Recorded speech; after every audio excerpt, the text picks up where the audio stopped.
নমস্কাৰ বন্ধুসকল, ইয়াতে এইখন কি আহিল চাওক। এইখন বলক আমি এতিয়া খুলি মেলি চাওঁ কি আছে ইয়াৰ ভিতৰত।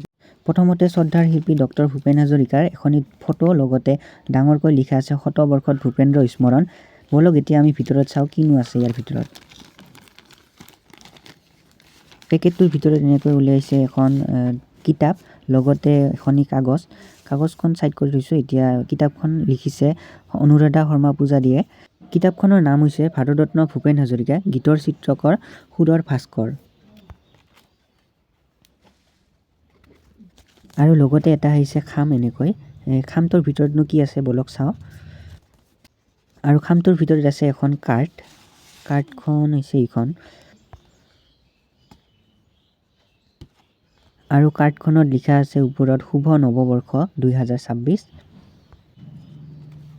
আৰু ভিতৰত এনেকৈ লিখা আছে, এফালে লিখা আছে মোৰ গান হওক বহু আস্থাহীনতাৰ বিপৰীতে এক গভীৰ আস্থাৰ গান।